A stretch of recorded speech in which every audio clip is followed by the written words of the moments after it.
Welcome to session 1 of 4 of the sessions that we'll be implementing into your week-to-week training routine.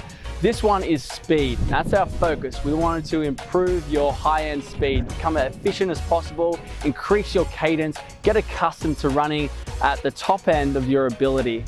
Now, of course, we want to be able to run as fast as possible for as long as possible, but we're going to be focusing on short, sharp intervals in this session. So we're going to be running beyond your race pace. So you have a particular pace that you expect to achieve during your event. These sessions, we're going to be running at a faster pace than that because it's only short and sharp. We want to teach the body, let's run in overdrive here. We'll overload our system and then we'll have a short, sharp recovery and continue to increase. And we'll get all these positive adaptations so that when we get to the starting line, you'll be prepared to run faster than ever before. Now, it's important to understand your pace. How fast can you travel or run during a kilometer or a mile? What kind of pace do you want to be holding for your future event?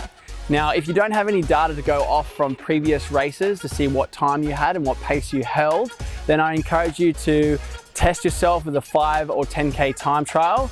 You can input this data into a pace calculator, which will have the link below. You'll put your time, your distance, and it will show you your pace. It'll even show you your splits, which is really important because what pace you want to achieve will directly affect what tempo or pace you need to be inputting your training, in particular, the speed training element. So if you want to get a 40-minute 10K time for your future race, and you understand where you are right now, the difference, you'll be slower now, you want to get to that time, that's going to tell you that you need to be doing a sub 4-minute kilometer pace during your 1K time trials with your speed training. So for me, once a week when I perform my speed sessions, I started at 4 sets of 1 kilometer efforts with 2-minute rest.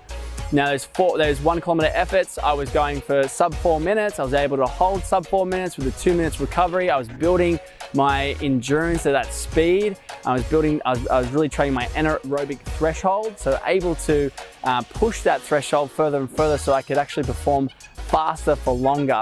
As I got fitter and accustomed to these stresses, I was able to push out to 5 sets, 6 sets. I was able to get faster kilometer splits with the same recovery. And that's a way you can see that tangible data feedback and understanding where you're getting fitter.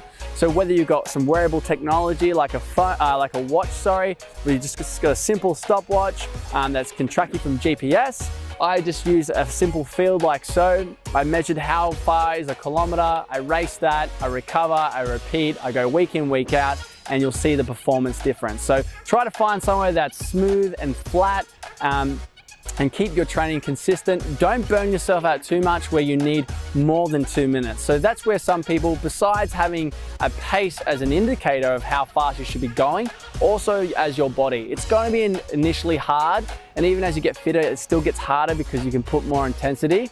But if you're going too hard within that kilometer, you're going to need more than 2 minutes recovery to be able to repeat the same result. So I definitely recommend you to understand your pace, try a 1 kilometer effort as well, see how you feel with the 2 minutes recovery, and make sure you can maintain that particular pace for the 4 to 5 or 6 sets. You don't want to be going faster or slower more than 5% discrepancy, okay, between all your results. So you should be staying really consistent between all those sets. And continue to work on that and you'll improve your speed.